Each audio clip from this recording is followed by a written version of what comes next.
मेरे प्यारे साथियों, इनकम टैक्स डिपार्टमेंट की एक सेक्शन है 80 CC-D2। इसके बारे में फुल डिटेल पर जानकारी प्राप्त करेंगे। सबसे पहले आपको हम बता दें कि एम्प्लॉई मीन्स होता है कर्मचारी और एम्प्लॉयर मीन्स होता है बॉस या नियोक्ता या जिस विभाग में आप काम कर रहे हैं उस विभाग का मालिक एम्प्लॉयर कहलाता है।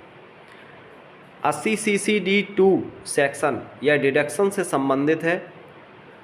सबसे पहली बात तो ये आप लोग जान लीजिए कि यह कटौती या डिडक्शन से रिलेटेड एक सेक्शन है कि किस सेक्शन के तहत आपको कितना डिडक्शन मिलेगा, इस में ये जानकारी दी गई है। आप जानते हैं कि बेसिक प्लस डीए।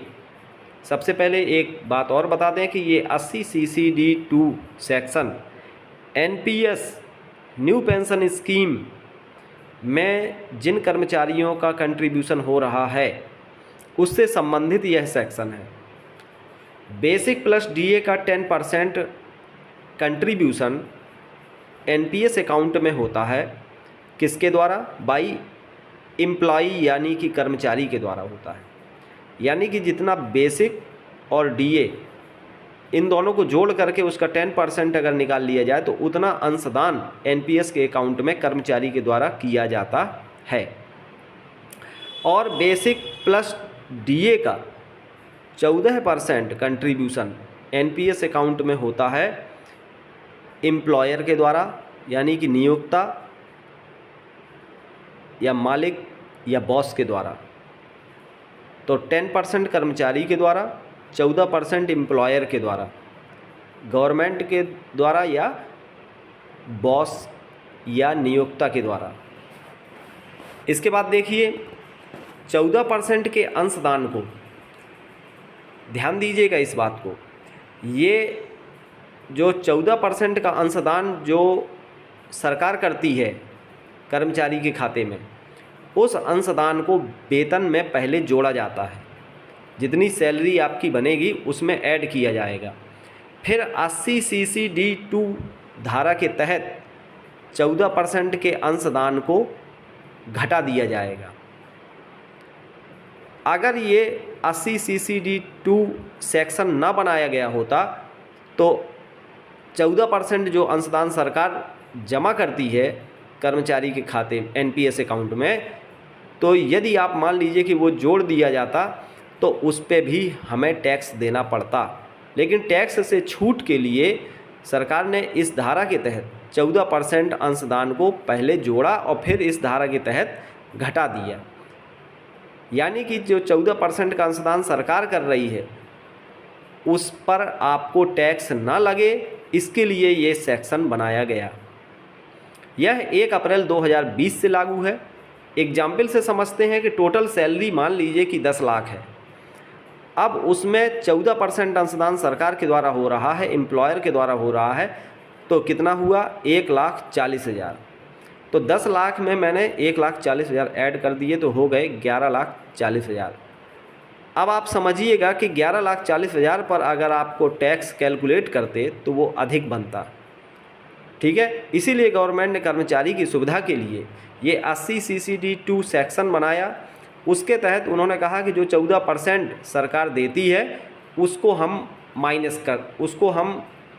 माइनस कर देंगे। पहले हम जोड़ रहे हैं फिर उसको माइनस कर देंगे, क्योंकि ये शो करना भी ज़रूरी है कि गवर्नमेंट ने कितना अंशदान किया। अब गवर्नमेंट ही उस पर रिबेट दे रही है 80 CC-D2 धारा के तहत। तो 11,40,000 रुपये में डिडक्शन हुआ आपका वही 14%, यानी कि 1,40,000 अंडर सेक्शन CC-D2 के तहत। अब ये आ गया 10 लाख रुपये माइनस, वही देखिए पुरानी सैलरी आपकी आ गई 10 लाख। अब यह एक बात और जान लीजिए, सबसे महत्वपूर्ण बात है जिसमें अक्सर कर्मचारी कन्फ्यूजन में रहते हैं कि यह this deduction is allowed old and new tax regime, यानी कि पुराना और न्यू टैक्स रिजीम दोनों में यह डिडक्शन अलाउड है। 2020-21 से गवर्नमेंट ने लागू किया है। जो फाइनेंशियल ईयर था 2020-21, तभी से गवर्नमेंट ने ये नियम लागू कर दिया था, जो कि वर्तमान तक 2022-23 के वित्तीय वर्ष तक लागू है।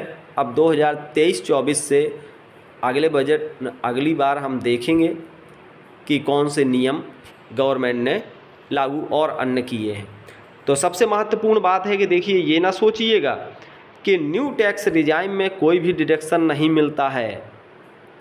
सबसे महत्वपूर्ण बात, न्यू टैक्स रिजाइम में आप पूछेंगे किसी से भी तो आपको यही जानकारी दी जाएगी कि उसमें कोई डिडक्शन नहीं है। लेकिन मैं आपको कहता हूं कि न्यू टैक्स रिजीम में आपको डिडक्शन मिलता है 80 CCD 2 के तहत। लेकिन सबसे इम्पॉर्टेंट बात यह है कि इसमें जो 14% अंशदान सरकार करती है उसको पहले सैलरी में ऐड कर दिया जाता है, फिर बाद में 80 CCD 2 के तहत छूट दी जाती है। यानी कि आपको कोई विशेष लाभ नहीं होगा, कोई लाभ नहीं होने वाला इस सेक्शन के तहत डिडक्शन मिलने का। बस केवल इतना लाभ है कि अगर ये सेक्शन ना बनाया होता, इसके तहत ना छूट दी जाती, तो आपके जो 14% अंशदान और सैलरी में जुड़ करके जो ग्रॉस सैलरी बन रही है, फिर आपको टैक्स और अधिक पे करना होता। ठीक है, तो अब आप अच्छी तरह से समझ गए होंगे। ये एम्प्लॉयर के द्वारा कंट्रीब्यूशन जो किया जाता है एनपीएस अकाउंट में, एम्प्लॉय के एनपीएस अकाउंट में जो कंट्रीब्यूशन एम्प्लॉयर के द्वारा किया जाता है, सरकार के द्वारा किया जाता है, वो अंशदान से संबंधित ये सेक्शन है 80 CCD 2।